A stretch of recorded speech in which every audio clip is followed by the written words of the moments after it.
Hi my friends, it's Kristina. Welcome to my channel. This is where we talk about leaders progressing and evolving into exceptional leaders. So a little bit about me, I'm a performance coach who specializes in getting people to the next level. I've been in HR for 20 plus years in multiple industries, big and small, and I have seen many things. But one common theme is that it's the little things and how you show up that will make all the difference. But today, what we're going to talk about is emotional intelligence.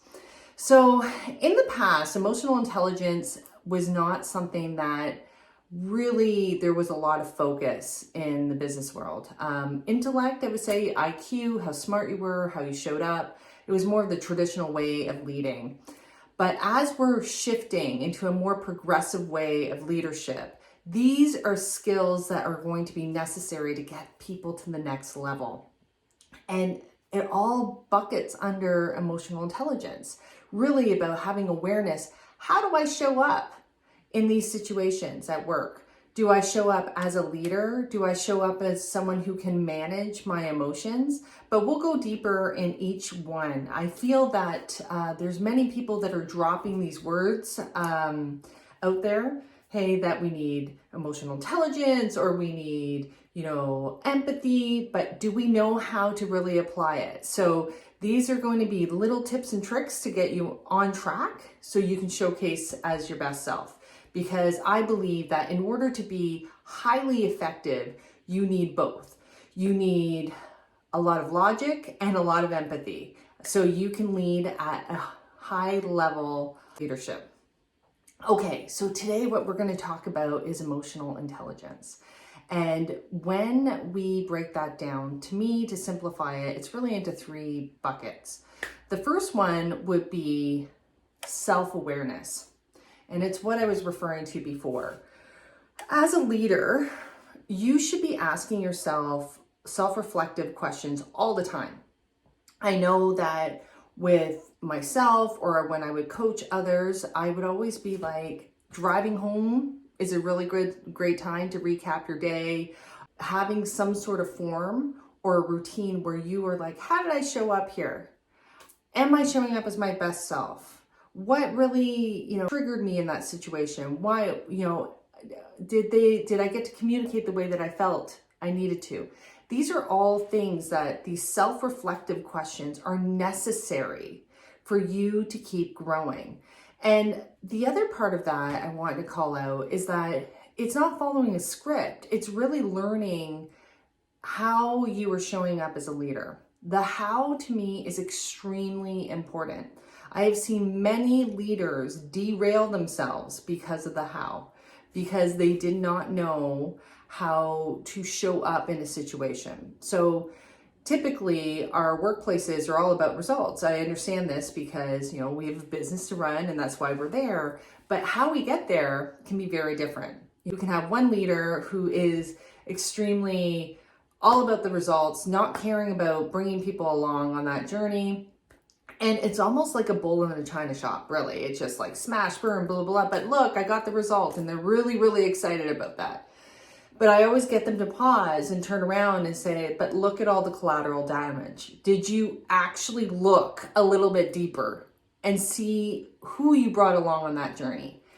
Those are real life examples. Whereas in contrast, you could have a leader who gets the same result, has multiple parties that are supportive and bought in and excited. So when you look around, that same individual can look around and it's actually flourishing around them. It's not crash and burn. So it's actually a very positive experience and it multiplies actually. There's more people that will be bought in and who knows what other results might flourish from that. Okay, the second one I want to talk about is self-regulation, which kind of goes into the first one a little bit, but this is going deeper. So when you are in situations, I want you to ask yourself, how am I showing up again? And really see how you're managing your emotions. Are you showing up in a way where it's explosive? Are you showing up in a way where you're being compassionate, that you're empathizing? Or are you extremely emotional and you're not managing that at all. And, I'll use triggers for an example. So let's say hypothetically you're in a meeting and something in that meeting is not going your way. Do you, and in the past I've witnessed this too. So this is like how we're progressing, and just to be mindful of behaviors. Do you get really frustrated? Does your body language show it? Are you like, I've actually witnessed someone slam the table and do the whole theatrics around it because they weren't managing their emotions. That self-regulation piece did not come into play. So my suggestion is the power of the pause, which we'll talk further about it on my channel as we get going, but it's really learning how to regulate, like pause and choose how you will respond, right? There's reaction versus response. When we react, it's very impulsive, and a response is much more the pause and reflecting and then coming back in a much more regulated or mature fashion. So that's something to think about. And the third one is your social surroundings. Now, as a leader, when you go into certain places, are you aware of who's around you? Because in the past, sometimes that didn't matter to leadership. It would be like, I'm the leader, I'm showing up, and everybody should just be happy I'm here. Well, that is not progressive leadership. When we move into space, we should be able to read a room. Now, you're probably asking, well, how do I read a room? There's so many cues. Body language showing you. How are people responding to you? Are they looking at you? Are you getting a warm vibe or a cold vibe? That is reading a room. And then it helps you have the appropriateness about certain conversations and how you should probably proceed. I've seen leaders many times go in and they will say something because they have to say it, and it actually will cause more issues in the long run. Great tool to have when you can learn how to navigate that, because that will help you as a leader to be able to gauge what your team is requiring. Sometimes you just need to pause. If you're really reading someone effectively, you might be able to see, oh, it's probably not the right time to have that conversation. Or the other one is not to have the conversation in front of everyone. Like the social awareness, being what's appropriate, what's not, but really being able to read the room.